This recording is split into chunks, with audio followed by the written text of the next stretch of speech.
Next. Thank you, Mr. Chairman, and thank you to you and the Vice Chairman for holding this important hearing, because this is, to me, about our economy overall. And I want to start with a company in our state, which was an agriculture shipper, Cold Train.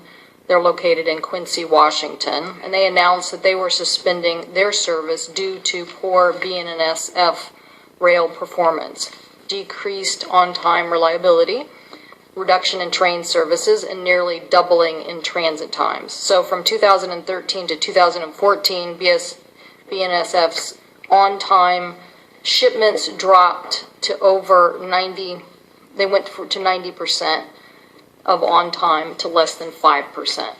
So this is the company. They obviously ship a lot of our apples and cherries and potatoes and carrots in refrigerated containers to the Chicago market, and they were guaranteed a fast delivery time. In fact, they had such a successful business that in 2010 they shipped about 1,000 of those containers, and then they went to 2013 to 7,000 containers. So they obviously were expecting to do more, but with this very poor performance, they basically went out of business and announced that they were basically going to cut off 80 jobs. So that's what's happening to us in the Northwest. So I'm very empathetic to my colleagues from the Dakotas. And clearly this isn't just about a bumper crop. We've seen a huge increase in, obviously, crude production on these rails as well. But you are, Mr. Hamburger, talking about the increase in investment. I think you said something like $26 billion in 2014 and $25 billion in the previous years, but yet this is what's happening. We're losing jobs.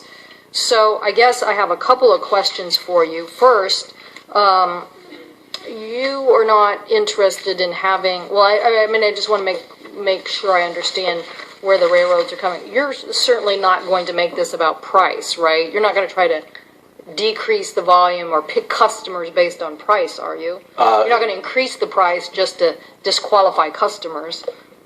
You have volume, you have increased volume, so my question is, are you going to raise the price to try to sort out that demand? Senator, I'm not trying to be non-responsive, but I'm a trade association, but we are covered by the antitrust laws. I really cannot speak about what a member pricing policies are. So I can't really talk about price. It's something that is I just can't talk about. That's convenient. I talk about average prices that we have charged looking back, but what a particular railroad is doing in the marketplace is not something that I have knowledge of or visibility into. Okay, here's what I'm going to say to that. I don't believe your investment figures are sincere figures when, on the one hand, according to this committee's majority staff report that was issued last November, Class 1 railroads reported an approximately $68 billion in freight revenues. Yes. Okay, so you made a lot of money, and I know Mr. Dooley, even though he didn't mention this, had a report earlier this year that showed that the commodity shipper increased their cost from 2005 to 2011, an increase of something like 90%.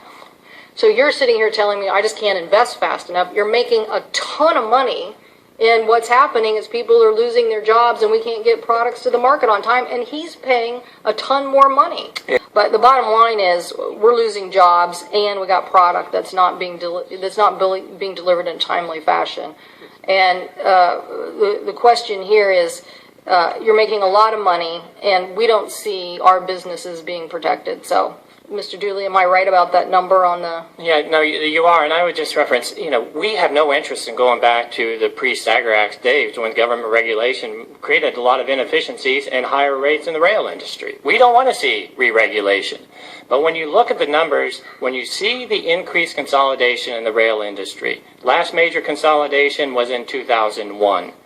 After that consolidation, when you have 4 rail lines that are controlling 90% of the shipments, from 2001 to 2011, and this is very comparable to the own data that AAR puts out, there's been an increase in excess of 90%, 3 times the rate of inflation by rail rates for shippers.